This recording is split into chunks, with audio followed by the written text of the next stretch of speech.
Oh my god, I'm just a little bit freaking out right now. Just a little. And it's a good freak out, but like, oh my god, I don't know what to do. I don't know what to do. I know what I have to do, but I don't know how to do it. You know what I'm saying? So I've been invited to do a speech about FASD. If you don't know what FASD is, it's fetal alcohol spectrum disorder. It happens when the birth parent drinks alcohol while pregnant, and then in turn, that child ends up with brain damage, cognitive issues, and physical disability and mental health issues. And I have FASD. I'm gonna have to do a speech in Feb for over an hour. But I'm also going on a trip in Feb.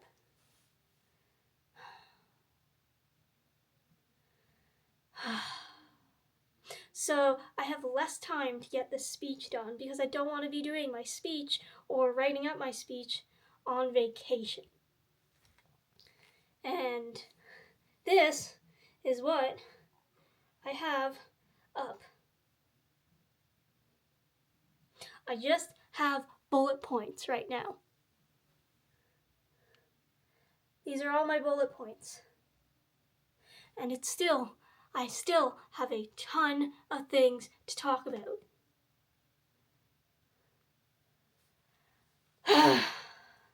So, I'm going to film myself doing said speech or writing said speech so I have accountability. Let's get it on.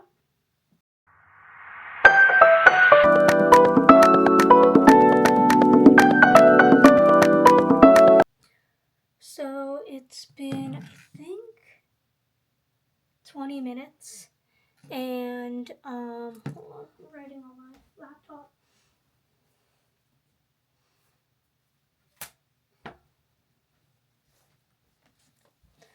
And this is what I have so far. So it's going really well. As someone with FASD, I realize even as an adult, I tend to struggle with figuring out how to put a plan in place when doing this type of work. I unfortunately look at the whole picture or the whole project that I have to do instead of breaking it into like chunks, which is really, really frustrating. So how I did this is I made little bullet points. I still have my bullet points. Hold on. Oop, as I drop made little bullet points. Whoops. And then through those bullet points, I'm going to put paragraphs of information about my life and my journey and my therapy. So I'm going to continue doing that.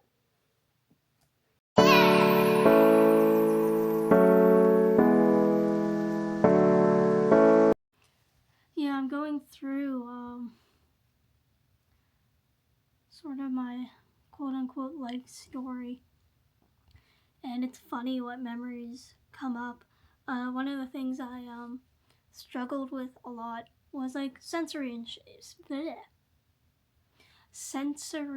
issues. And one of the things that my mom did to quote-unquote help me with some of the sensory issues that I had was just, it sounds mean, it's not, was just to force me to interact with said sensory issues. Like in Montreal, because that's where I lived for like 2 years of my life, we used to have big trees in the backyard. And of course, when the fall would come, we would obviously make big leaf piles. And that's fun and all. But as a 2-year-old who has sensory issues, the leaves scared me for a while. I didn't like the feel of them. I didn't like the crunching. I don't know. I just got really scared of them. And she would just dump the leaves on me. She would take a bunch of leaves in her hand and then dump them on me for sensory experience, or just pick me up and throw me in the leaf pile. Sort of showing my brain and my body like, hey, this isn't a scary thing. And like with those sort of sensory things, I would get over pretty quick. It was more of a just like a kid being scared, and then added on top of like the sensory experience and being hypersensitive to that sort of thing. So in those senses, I'm kind of glad that my mom sort of pushed me with some of those sensory fears that I had. So it's just funny to um, remember some of those things. So I thought I'd share as I write this. I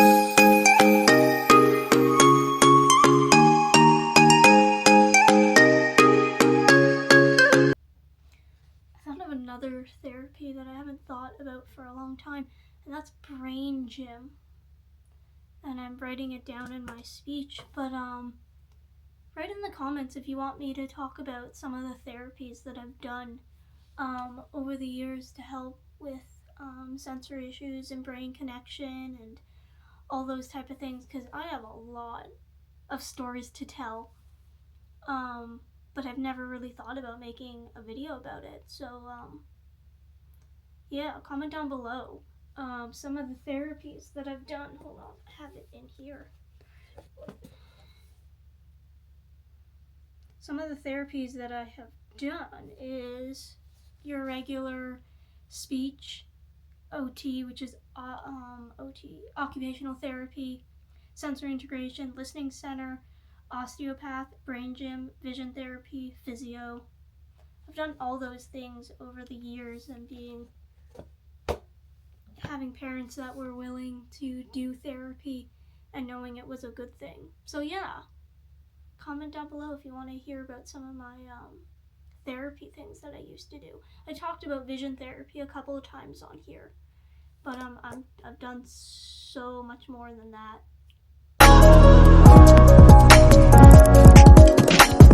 I have to talk to people for an hour, which is crazy. But I was just writing a segment in my speech where I had a tongue tie release surgery, and the surgeon at the time was like, hey, you're gonna have to like exercise your tongue. And so we had to do what we call grape races. I know that sounds crazy, but we would take little tiny grapes and we would put them on the table, and me and my sister would have a race who could get to the end of the table faster by rolling the grape with our tongues. Just stuff like that is crazy. But I think I'm going to take a break writing for a bit. And I think I'm going to clean my room. It's a little bit messy.